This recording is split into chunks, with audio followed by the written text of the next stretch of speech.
فاطمه كشري مرات الحاج عبد الغفور البرعي مش احسن منك في حاجه. تمام. تعالي بقى اعرفك على كل تركات الكشري وجنني بيها جوزك زي ما الحاجه فاطمه جننت الحاج عبد الغفور البرعي. بس الحاج عبد الغفور اشتكى منها الرز والعدس كانوا مش مستويين. تمام. قبل ما نبدا الفيديو ما تنسيش تصلي على الرسول وحطي لي لايك وكومنت حلو منك واشتركي في القناه لو لسه مش مشتركين، بحبكم في الله. ونبدا الفيديو بتاعنا بالبصل. بس انا كنت كل مره اقطع معاكم البصل في الفيديو، البصل اللي هو الاحمر، النهارده بصل ابيض، قلت اغير شويه بقى. تمام، قلت اغير. اول حاجه نقعت الحمص من بالليل. تمام. وجبت الكاتل في ميه سخنه، وده شويه عدس بجبه معايا، حوالي ربع كوبايه عدس بجبه لان انا مش عامله مقادير. تمام. معايا بقى 3 بصلات. البصل الابيض بيبقى حلو يا جماعه في الكشري. تمام. وبعدين كيلو البصل الاحمر ب 35 جنيه، فاكيد مش هنفرهد نفسنا، احنا عايزين نعمل اكله اقتصاديه، عايزين نلم ايدينا، فمش هنلمها من هنا ونروح جايبين بصل اللي هو ب 35 جنيه. والله العظيم بيبقى زي العسل. وهقول لك دلوقتي هنحط ايه في البصلايه، هنخليها لونها وردي زي بتاع المحلات وكمان مقرمشه وطعمها زي العسل. وهقول لك على حاجه كمان، لو البصل مش بيطلع مقرمش معاكي. تمام. صلي بقى على النبي وحطي لي لايك حلو كده وما تبخليش عليا. طبعا ايه، احنا مش هنقضيها لحوم وحاجات من كده. في ايام يا جماعه كتير اللي انا مش بصور لكم فيها ده بيكون مثلا الاكل بايت على يومين، يا اما احنا مقضينها مثلا حاجات بقى جبنه، يعني عندنا يعني مش لازم اطبخ، ده اساسي. تمام. قطعت البصلايه كده جوليان، نزلت عليها بمعلقتين نشا كبار. وتعالوا بقى شوفوا التركايه الحلوه القمر دي بتاعه المحلات. هتجيبي زي ربع معلقه من بتاعه الشاي كده بابريكا مدخنه، هتحطيها على البصل. على البصل، ايوه والله العظيم على البصل. هتدي اللون الوردي بتاع البصلايه كده، وبتبقى طعمها زي السكر. يلا بقى نسمي الله كده. هجيب معلقه دقيق تاني. خلي بالكوا دي بيبقى ده مش دقيق يا بنات، نشا، سوري معلش حقكوا عليا. 3 معالق نشا.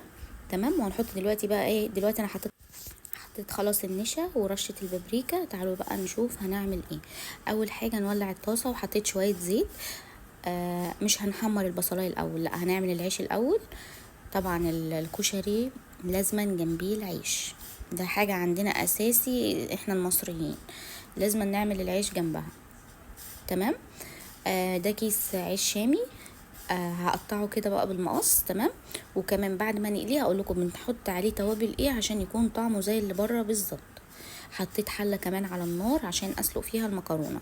تمام. هنحط المكرونه اللي هي الصغيره خالص، مش عارفه بقى انتوا بتسموها مكرونه خواتم ولا ايه، والمكرونه كمان التانية اللي هي الاسباجيتي، بس مش هحط الا النوعين دولت. وكملوا بقى الفيديو للاخر، والله العظيم شويه كشري بصوا جامدين اخر حاجه. اتحدى ان انتي تعملي الطريقه دي وتيجي تكتبي لي في الكومنتات يا غزل الكشري كان طعمه وحش، يا غزل الصلصه فيها حاجه، الدقه فيها حاجه. بصي، طبق كشري من الالف للياء زي ما بيقولوا، والله العظيم يجنن يجنن يجنن يجنن. والله العظيم مش هيصدقوا انك انتي عاملاه في البيت من جماله ومن حلاوته. عايزه اقول لكم مفيش رزايه باتت في الحله. يعني انا لسه مخلصاه اهو، بعمل لكم المونتاج. حكايه، عايزه اقول لكم حكايه. هنعمل كل حاجه، الحمص والعيش والدقه والشطه وكل حاجه تتخيليها انت بتطلبيها في المطعم هتلاقيها. تابعي بقى الفيديو للاخر ويلا بينا كده. انا بقى ايه، الخطوه دي مهمه جدا، لما تيجي تحمري العيش اوعي تتنقلي من جنبه، هو ما بيكملش دقيقه، يعني نص دقيقه مش بيكملها. مسافه ان انت بتحطيه في الزيت بيكون سخن على طول عشان يكون كله لونه ذهبي، مفيش حاجه تسود منك، خليكي واقفه جنبه. تمام. البصل مش هننزل بيه كله كده، البصل ده اللي عليه النشا ورشه البابريكا، اول ما بننزل بيه في الطاسه بنحط له رشه ملح. تمام. ناخد بس العيش نحط له شويه ملح. لازم نتبله وهو سخن عشان يكون زي بتاع المطعم. نحط له كمان رشه كمون ورشه كزبره، يعني ملح وكمون وكزبره. احلى عيش ممكن تاكليه، احلى عيش ممكن تاكليه، بس طلعيه على مناديل عشان ما يكونش فيه زيت كده كتير ولا يكون وحش. البصلايه برضو بتخلي بالك منها. بصوا ده اللون اللي انا بقول لكم عليه من رشه البابريكا، بيكون لونه وردي كده. وخلي بالك البصلايه ما تكونش سمره، لانها لو اسودت منك هيكون طعم البصل مر. تمام. ممكن تكوني عامله كل الخطوات حلوه، بس مثلا بصلايه زي كده انت سبتيها لما اتحرقت لونها غمق قوي فتقولي عادي، فلما تيجي تحطيها على طبق الكشري تكون يعني تدي مراره. الحاجات دي البسيطه الصغيره دي بتفرق جدا. تمام. نزلت في حله بعد ما الميه غلت، نزلت عايزه اقول لكم ان انا عامله ممكن ربع كيلو مكرونه، ربع مكرونه اللي هي الخواتم الصغيره، وخدت نص كيس المكرونه الاسباجيتي، كيس نص كيلو، خدت نصه يعني حوالي ربع، يعني كل المكرونه دي اللي في الحله حوالي نص كيلو. تمام. مش مكتره يعني. وحطيت الحمص يتسلق، طبعا انا كنت نقعاه من بالليل، وحطيت رشه ملح بسيطه ويعيش مع نفسه. والبصلايه ايديا فيها على طول. بصوا انا مطلعاها لونها عامل ازاي. استحاله تدخلي محل كشري تلاقي البصله فيه محروقه. البصل ما تتنقليش من جنبه، تقلبيه على طول. بص اللون جميله. البصل ده انا عايزه اقول لكم طول ما انا واقفه كده كلت منه كميه والله العظيم قد كده. في تسكيره يا بنات زي السكر.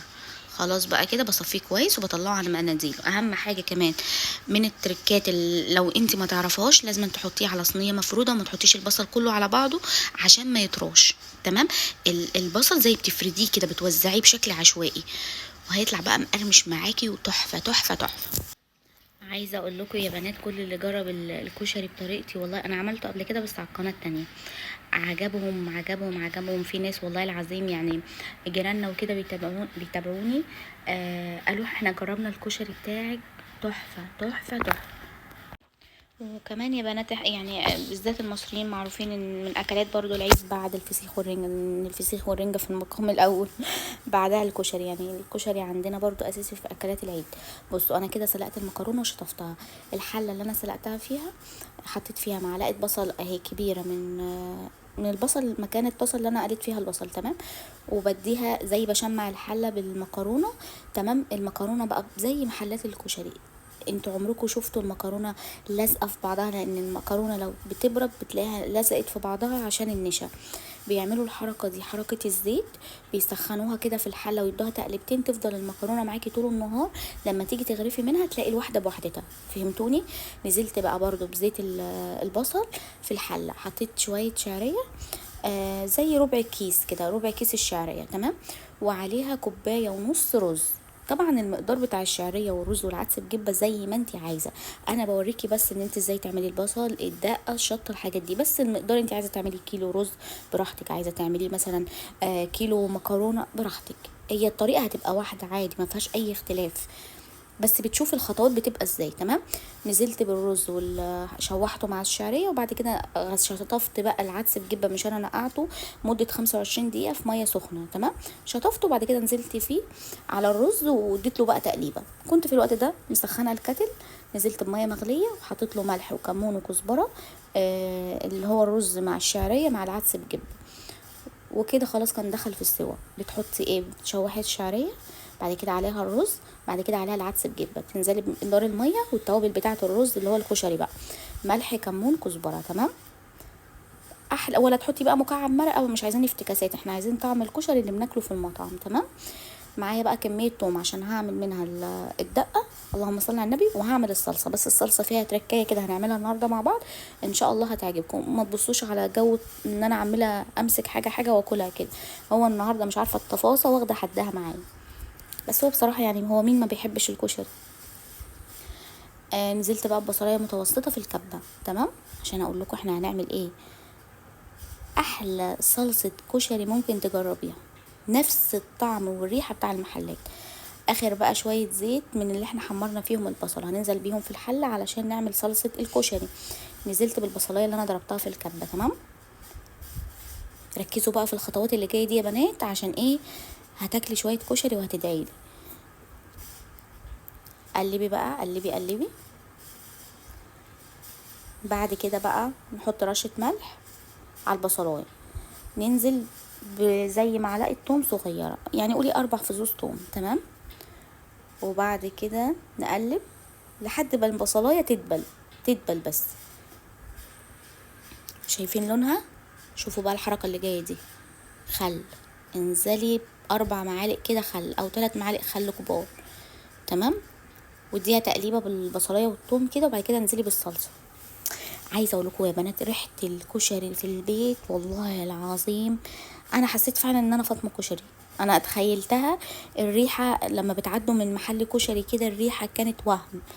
نزلت برشه سكر. بصوا بقى التوابل والتركايه دي. طبعا انتم متعودين ان انا كيس الصلصه بنزل بيه على الثوم او البصل او كده، لا، في الكشري انزلي بيه بعد الصلصه اللي احنا مفرزينها. التوابل بتاعتنا ملح كمون كزبره ورشه بسيطه من الفلفل الاسود، تمام. ملح كمون كزبره، رشه بسيطه من الفلفل الاسود، ورشه سكر، ولا مكعب مرقه ولا مكعب اي حاجه. هو البصلايه والثوم مع معلقتين الخل والصلصه هتاكلي شويه كشري جامدين. بصوا نزلت بميه مغليه، تمام، عشان اعمل الدقه، عليهم معلقتين توم كبار. نقلب. هننزل بقى بخل، وكمان هعصر ليمون دلوقتي، وملح وكمون وكزبره، تمام. الدقه دي يا بنات حرفيا كده تجنن، تجنن. طبعا هي الحاجه الدقه يعني هي كده كده معروفه عندنا، توم ملح كمون كزبره، هي دي الاساسيه. عايزه اقول لكم بقى ان دي خام. طبعا اول حاجه انا حطيت لها ميه عشان ما تكونش تقيله قوي، بعد كده خل، وهنعصر كمان ليمونتين، وحطيت لها ملح وكمون وكزبره، خدت غلوه وقفلت عليها، تمام.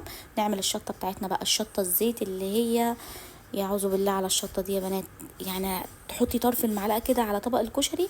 يعني انتوا بقى لو مش بتحبوا الشطه بلاش منها، انا عايزه اقول لكم كانت فظيعه. دي الشطه الزيت بقى بتاعه الكشري، يعني حرف المعلقه كده منها مولع. انت بتبصي لي ليه يا بنتي، انت عايزه ايه؟ امان يا اختي. امنتك بقى امانه. لو وصلت للدقيقه دي من الفيديو ما تنسيش اللايك والاشتراك في القناه، وقولي لي ايه رايك في الكشري، واتمنى ان شاء الله ان انتوا كلكم تجربوا الكشري. كده عملت الحمص وعملت البصل وعملت العيش، ودي الدقه هصفيها لان يعني مش بحب الثوم، يعني اخد الدقه بالثوم اللي فيها، لا بصفيها من الثوم، تمام. نغرف بقى. حطيت اول حاجه الطبقه اللي هي رز وعدس وشعريه، الطبقه اللي هي الرز يعني، وبعد كده المكرونه، وبعد كده الصلصه حوالين الطبق، وشويه بصل في النص، والحمص بقى. هضربك يا اماني دلوقتي بس اصبري عليا. وحطيت كمان العيش التوست ده، ودقه بقى وشطه. بصوا تعالوا كلوا معايا، والله العظيم تنوروني. خلاص يا بنات، ده كان فيديو النهارده، واشوفكم في فيديو جديد. متنسوش اللايك والاشتراك في القناه. يلا مع السلامه.